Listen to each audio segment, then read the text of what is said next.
Okay, good evening, everyone. So this evening we're looking at injuries and rehabilitation, injury and risk reduction, a warm-up intervention. So as part of the presentation, it's going to be broken up into three sections. So an identification of the common injuries associated with youth footballers in academy soccer.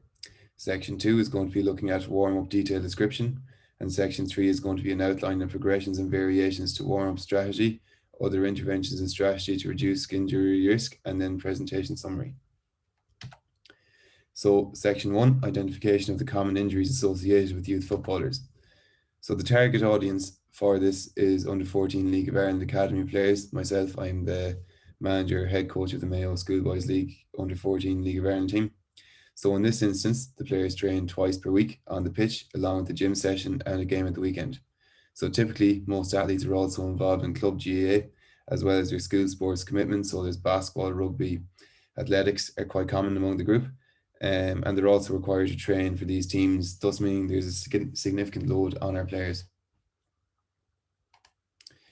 So the common injuries within under 14 youth football. So players at this point in time are going through peak height velocity or puberty, and understanding the status is important in looking at our player care and our development. So the research has found that the four most common injury locations for under 14 footballers in their study were lower extremity injuries, and they were the thigh, the knee, the hip or groin, and the lower leg / Achilles tendon. And this is supported as well in other research where groin strains were identified as the most common injury in youth football as well. So within the first study by Light et al. In 2021, the injury types were identified in the following order. So there were tears, strains, or cramps, sprains, ligaments, or bone non-fractures, and contusions. And more injuries were observed in early matures, so the lads who tend to grow a little bit earlier than others actually suffered more with injuries, which is an interesting finding. So common injuries from the British Medical Association, they broke injuries down by body location in football. So within the head and face, you have blood injuries or concussion. Shoulder and chest, you have dislocated shoulder or injuries to joints around the collarbone, wrist, hands, and fingers, dislocations or fractures, abdomen, hip, and groin, adductor strains, and overuse injuries. Upper leg, strains of the hamstrings and the quadriceps. The knees, ligament injuries or dislocations. Lower leg, so fractures of the fibula or tibia, tendinopathy or Achilles tendon tears, and the ankle, foot, and toes. You're looking at metatarsal fractures, ligament sprains, and toe strains. So, section 2, looking at warm-up procedure. Some of the research has recommended that specific injury prevention strategies be developed for players between under 13 to under 16 for growth-related overuse injuries and within region-specific considerations. So looking at the knee, looking at the hip and groin, where there are a higher rate of injury. So this is supported by other research, where it's noted that the importance of injury prevention strategies with young footballers is really important. And it's also really important to develop good habits from an early age with footballers. So Rodriguez Ferreira et al. Had a very interesting study where they looked at under 14 footballers' knowledge around injury prevention and warm-up strategy. And they found that players knew that they had to do particular preparation exercises, and they knew that they needed physical preparation pre-season and in-season. But getting into specifics, their knowledge wasn't great. So this is something that we have to be very aware of going forward. So other research has found as well that the FIFA 11 Plus program is quite important as a starting point. And furthermore, it's also been found that it has reduced injury occurrence by 30% against a control group where this wasn't carried out. So again, looking at warm-up protocol, the British Medical Association has found that including dynamic stretching and cardiovascular work to raise the body's temperature are very, very important in preparing for exercise. Roden et al., just Roden, 2021, has outlined a preparation procedure before training and games to develop injury prevention. His strategy outlines foam rolling, the major muscle groups, back, hip, and mobility exercises, which is important around the age group that we're working with, glute activation, core stability, and then functional movement moving into ramp protocol. So in terms of what I will be recommending myself, We're looking at initially 10v10 or 10 meters by 10 meter boxes with 8 players in the box. First exercise is touching on the social corner, keeping the ball in the air, no more than 3 touches, low intensity, very social, moving into a 7v1 possession box. So the ball isn't allowed to leave the square, to let the players think about the pitch position and not letting the ball out. Again, just sort of moving the mind towards the game or the training session. Quite low intensity, but also quite social. Then we're moving into exercise 3, so our core and mini band glute activation. So we're looking at 30-second plank, mini band walks with bands over the knees, over the ankles, and around the feet. Moving into our dynamic warm up then with a ramp protocol. So cones, they're in 3 lines, 7 meters apart, and the movements are generally going to be over 14 or 21 meters. So they go out on the right hand side, come back in on the left. So breaking these down then to various movements.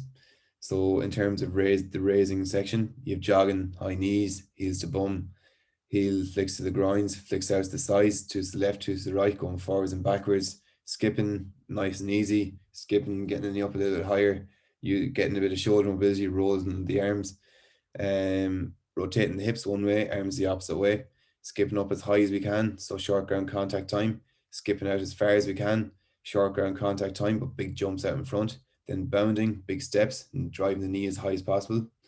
Then we're moving into the mobilization and activation section. So we have various dynamic stretches such as the knee to chest, and kick out, leg straight, kick as far as you're comfortable, leg out in front, sweep from behind to stretch the hamstrings, walk in Romanian deadlift, bend the knee, kick it across the body, you hit the glutes a little bit, knee up, bring it from the sides to front, knee up as high as possible, so over the fence, and then again front to side, similar movement, but in the opposite way, making sure that the knee is as high as possible to open the hip joint.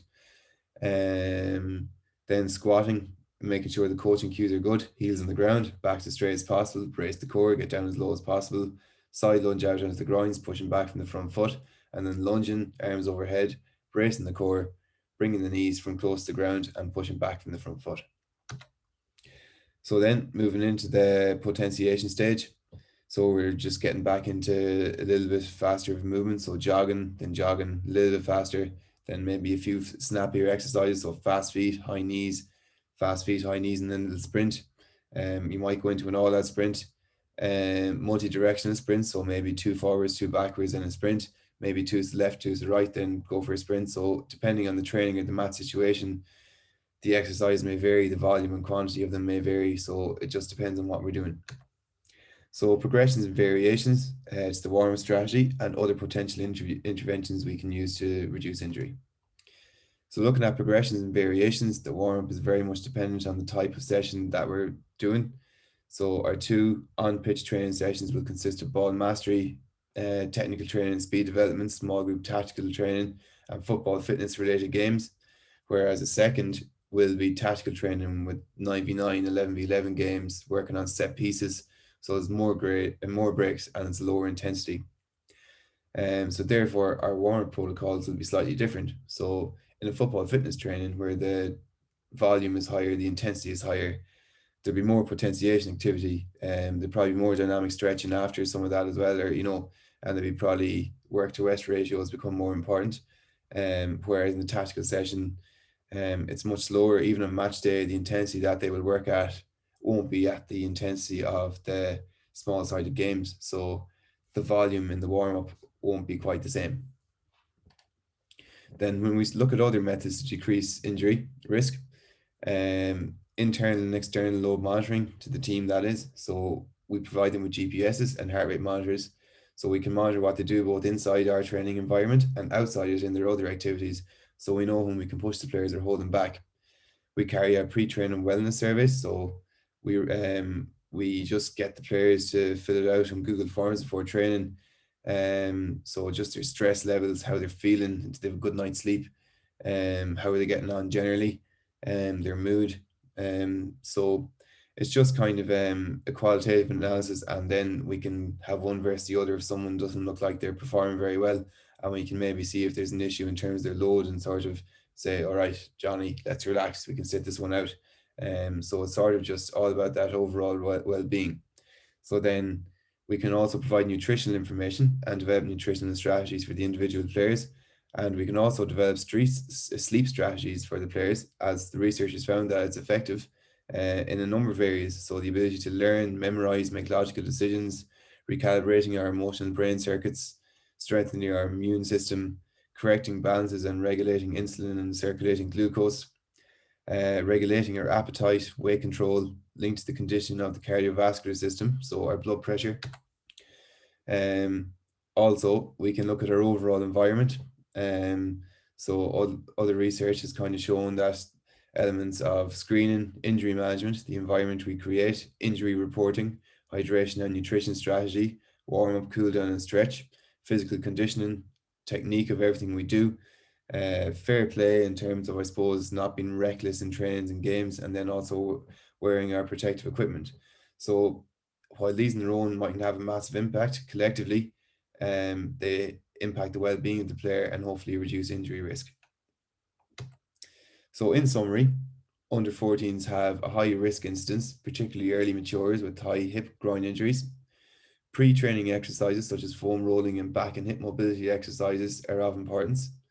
Warm-up procedures to follow at a minimum the FIFA FMARC 11 plus, or we can utilize the ramp protocol and develop our own strategies, ensuring that we really try to focus on the demands of what we're asking the players to do.